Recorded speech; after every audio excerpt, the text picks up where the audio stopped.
Bonjour et bienvenue sur la mécanique universelle. Alors aujourd'hui nous sommes dimanche 4 juillet 2021, il est 7 heures du matin et j'attaque, tombeau ouvert, ma réflexion sur Nietzsche. Là, et j'y vais de façon tout à fait intuitive, à l'aveugle un petit peu. Voilà, là par exemple, j'ai lu quelques lignes de Slavoj Zizek, le plus sublime des hystériques, Hegel avec Lacan, à Puf. Et voilà, ben, ça me suggère des choses, des idées. Je vais commencer à lire. De façon comparable, on pourrait considérer que la philosophie des 2 derniers siècles s'est constituée par une prise de distance envers Hegel. Hegel incarne le monstre du panlogicisme, de la médiation dialectique totale de la réalité, de la dissolution totale de la réalité dans l'automouvement de l'idée. Vis-à-vis de ce monstre, s'est diversement affirmé l'élément supposé échappé à la médiation du concept. Alors en fait, si je comprends bien, ces 2 siècles se sont posés au niveau philosophique autour du rocher qu'a jeté sur la route de l'humanité Hegel. Et à partir de là, on est obligé de tenir compte de ce rocher pour continuer, pour passer, pour contourner, pour passer par-dessus, pour etc. Mais il est là, et il est immense, et on est obligé d'en tenir compte.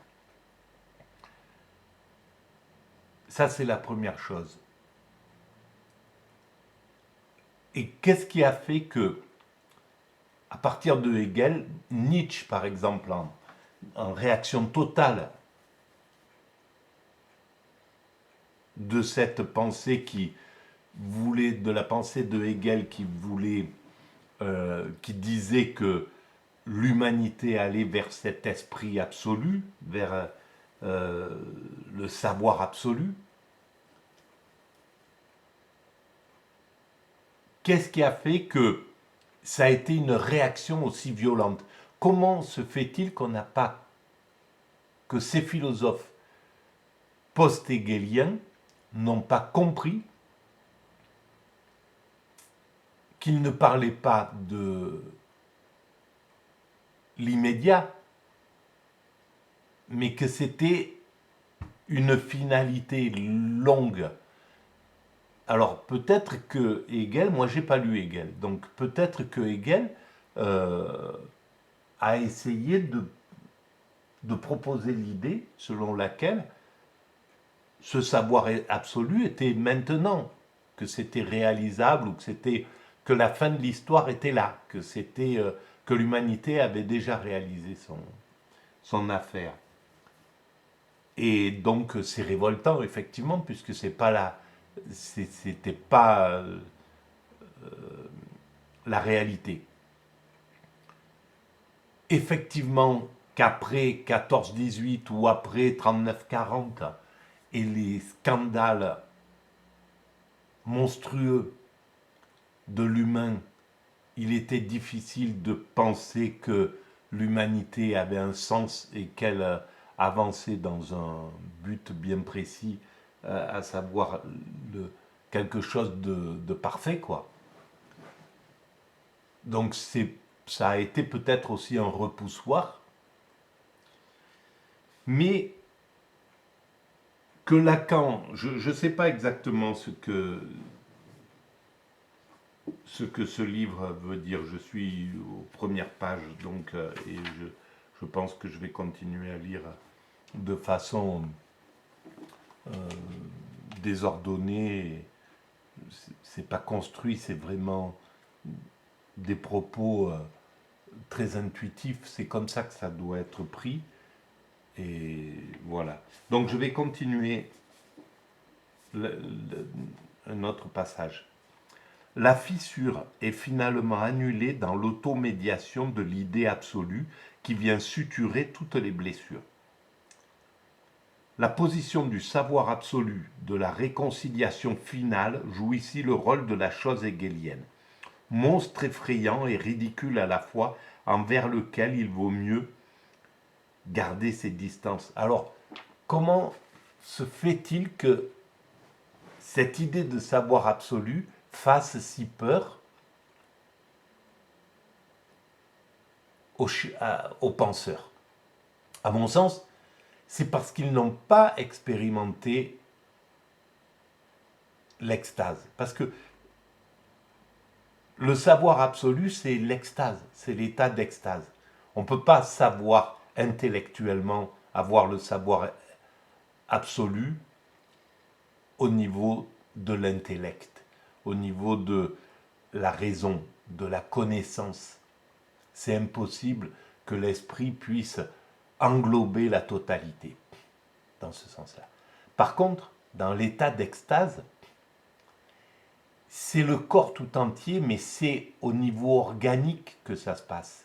C'est le corps qui est en osmose avec le langage muet du vivant, avec cette conscience absolue, cette connexion, cette fusion avec ce tout. Et c'est en faisant l'expérience de l'extase qu'on se rend compte que c'est possible. Mais si on ne fait pas cette expérience de l'extase, c'est évident qu'un philosophe ne peut pas comprendre la pensée de Hegel, à mon sens. C'est au niveau du mystique que ça se passe. Je ne sais pas comment Hegel l'exprime. Est-ce qu'il parle de la religion? Comment est-ce qu'il a fait cette expérience? À mon sens, pour avoir cette conscience, ou alors c'est pour avoir cette conscience de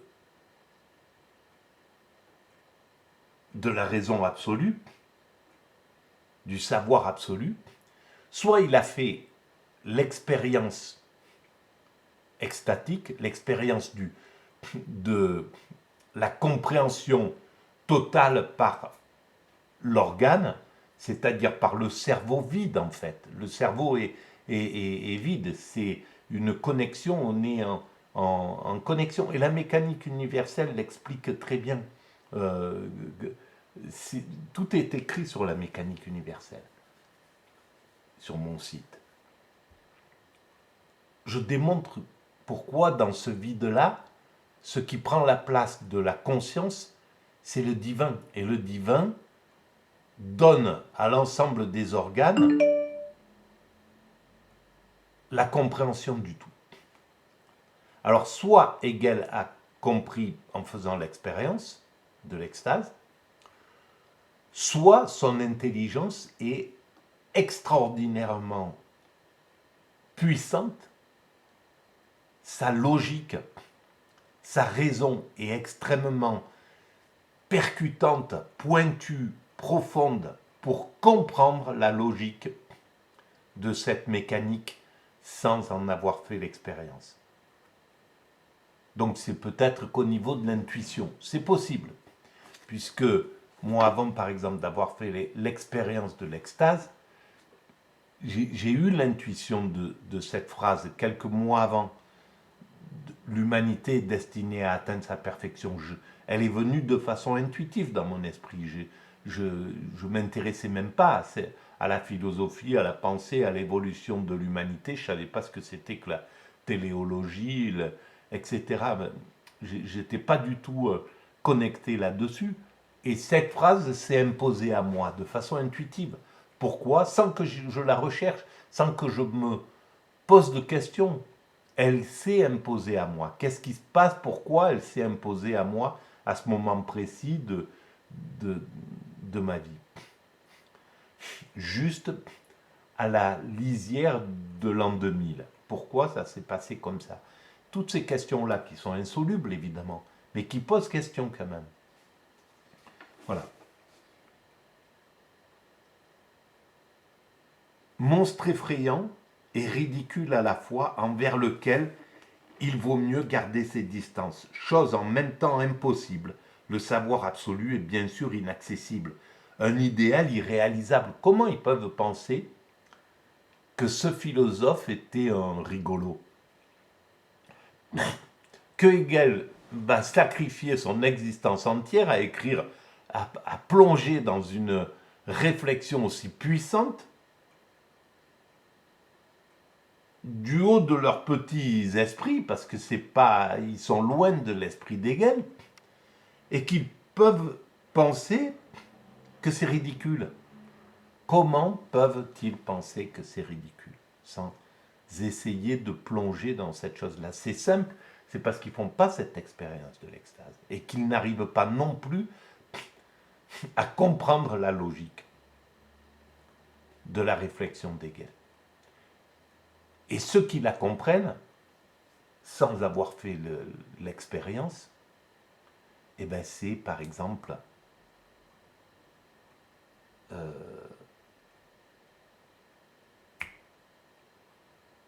celui qui traduit Hippolyte, voilà.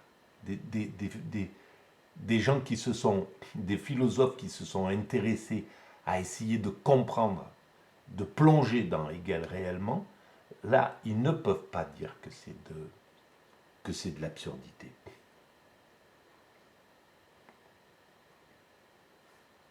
Et interdite. Chose en même temps impossible et interdite. Le savoir absolu fait fuir, car il menace de mortifier toute la richesse du vivant dans l'auto-mouvement du concept. Évidemment, si on pense que c'est qu'il va s'imposer immédiatement, évidemment, c'est la fin de la créativité, c'est la fin de la vie, d'une certaine manière, telle qu'on se la représente et telle qu'on la vit actuellement. L'extase, c'est la béatitude, l'extase, le nirvana, c'est la cessation de l'action. Donc c'est une sorte de mort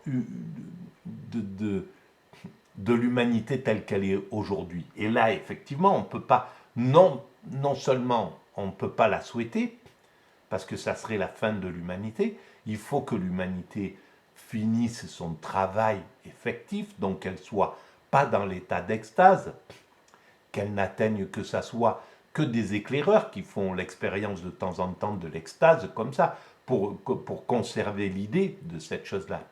Mais le gros de l'humanité ne doit pas faire ça. On doit être dans l'action, on doit agir, on doit être dans un autre état que l'état d'extase, dans l'état ordinaire de la vie. Et c'est clair, mais... Et alors, l'ambiguïté, ce qui n'est pas compris chez Hegel, c'est qu'il parle pour les siècles prochains. Bien plus que Nietzsche l'a fait lui-même, même s'il parlait pour les siècles prochains aussi, Nietzsche. Mais Hegel parlait pour la fin de l'humanité, qui est vraiment loin finalement. Sauf que peut-être il pensait, à la vue de la Révolution française et de l'unité que semblait vouloir produire Napoléon, il pensait que c'était le moment, que c'était réalisable à sa période et au moment de son existence. Et je pense que c'est un travers légitime. Il faut quelque chose. C'est compliqué de dire ça va se réaliser bien plus tard que soi. Parce que ça donne d'abord le sentiment de plus être là. On sait qu'on ne sera pas là, qu'on ne le verra pas, et on ne peut pas le prouver puisque c'est dans le futur que ça se passe.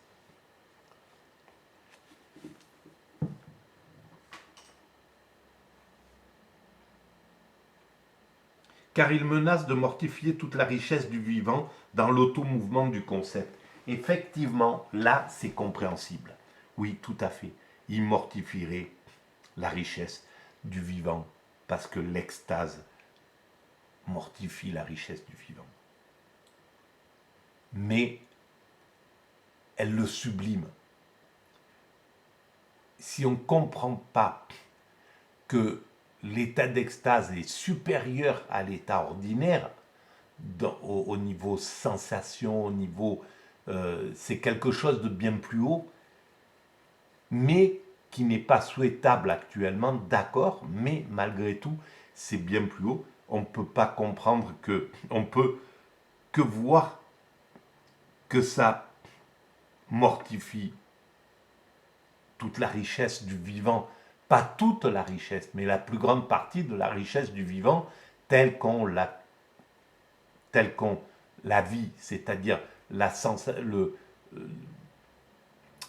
désir, le plaisir, le pouvoir, les quêtes, toutes ces quêtes dans lesquelles nous sommes englués, je vais dire, ou disons non parce que ça serait dommage d'employer un terme négatif, mais dans lequel nous sommes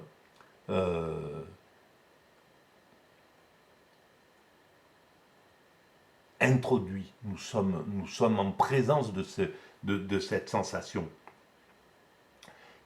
Pardon. En d'autres termes, toute tentative tâchant de se définir dans la mouvance de Hegel implique un point où l'identification échoue. La chose doit toujours être sacrifiée. Voilà, on comprend cette chose-là. Que recèle cette construction fantasmatique par sa fascinante présence? Un trou, un vide. Il est possible de cerner ce trou en s'attachant à lire Hegel avec Lacan, c'est-à-dire sur le fond de la problématique lacanienne du manque dans l'autre, du vide traumatique. Alors oui, parce que l'extase, il n'y a plus de manque dans l'autre. L'extase, c'est seul que ça concerne. C'est l'état de jouissance absolue en soi-même. Il n'y a plus besoin de l'autre. On n'est pas dans l'état ordinaire. Notre manque, le manque par exemple aujourd'hui, voilà, dans l'état où je suis seul, je suis en manque d'une compagne, de l'amour, de quelque chose qui, dans mon esprit, serait mon équilibre. Il me manque cette moitié de moi, il me manque dans l'autre, ce qu'on recherche dans l'amitié, dans les rencontres, dans la vie, dans toutes ces choses-là, à combler quelque chose qui nous manque. Je suis dans un état de manque affectif que je compense en écrivant, en pensant, en faisant toutes ces choses-là, etc. Dans l'état d'extase, tout ce manque-là disparaît. On est auto-suffisant, auto-jouissant,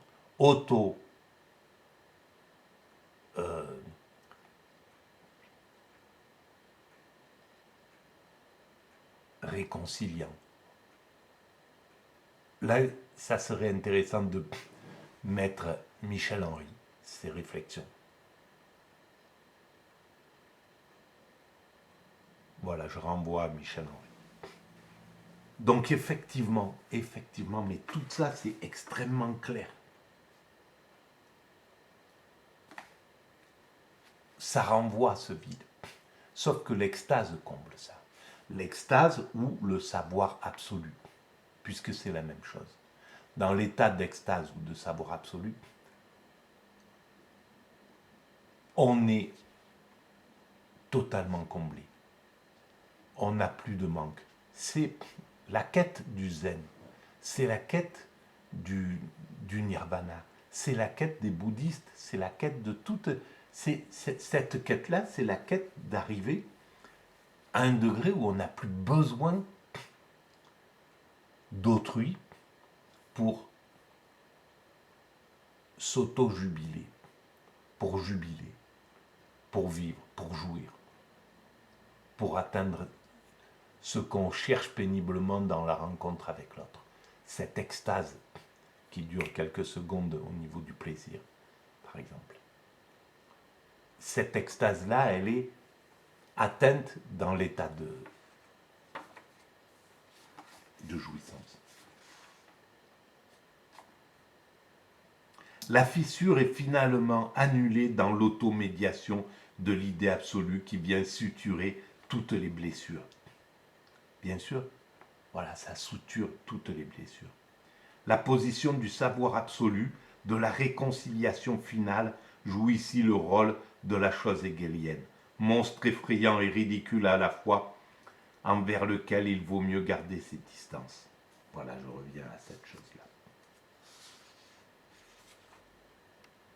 Voilà pour cette première réflexion. Donc, je pense que le travail sur Hegel va tourner autour de ce savoir absolu, de cette idée du savoir absolu. Voilà, c'est la base de cette réflexion.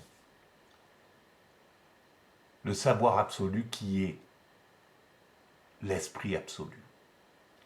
L'esprit absolu, c'est Dieu. Le savoir absolu, l'extase, c'est l'état de Dieu, l'état divin. Dans cet état-là, la conscience est vide.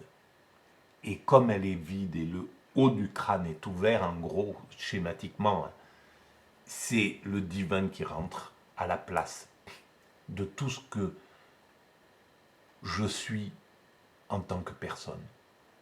Mon ego, moi. Mon nom, mon prénom, ma qualification, mes qualités, mes défauts, etc. Tout ce qui fait que je suis cette personnalité, ça disparaît. Et donc on est dans un état, l'ego a disparu et on est incarné par cette chose divine. Donc en réalité, ça me fait penser à quelque chose. Ça veut dire que pour avoir vécu cet état-là, quand l'ego s'en va de soi, le divin prend possession de l'esprit. C'est lui qui anime le corps, c'est lui qui anime tout ça. Donc ce qui veut dire que le divin est autour de nous, et là. Le divin, ça c'est très intéressant, je ne l'avais pas compris. C'est une nouveauté qu'il va falloir que je creuse. Mais ce qui veut dire que, j'avais compris que le divin, puisque je dis sur la mécanique universelle, l'amour est dans l'atome, l'amour c'est Dieu, Dieu est dans l'atome en fait. Donc ce divin, il est dans l'impalpable, il est dans tout. Il est là, il est présent quoi. Sauf que pour le sentir, donc on est incarné dans le divin. Notre ego fait juste barrage à notre sensation du divin. Et il faut que ça fasse barrage pour qu'on construise l'humanité. C'est toute la ruse de la raison. Et Hegel, c'est un génie. Hegel est un pur génie. Et Hegel, le rocher qu'il a planté, quoi qu'il arrive, à la fin de l'humanité, il sera toujours là. Et ça, c'est la marque de tous les grands créatifs, de tous les intuitifs, qu'ils soient spirituels, qu'ils soient philosophiques, etc. Parce que c'est la même chose. Quand les premiers grands spirituels ont écrit la Torah, ont écrit la Bible, ont écrit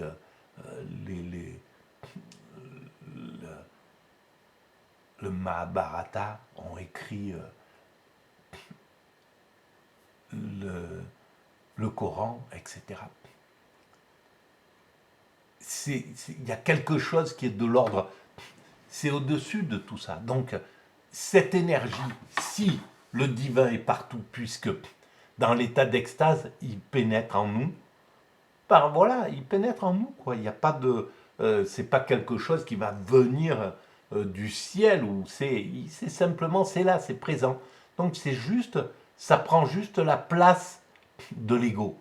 Et cet ego, il est nécessaire. Donc le principe créateur avait besoin de nous construire ainsi, avec cet ego, pour qu'on puisse réfléchir, poser, se comprendre ce monde dans lequel nous sommes, l'incarner,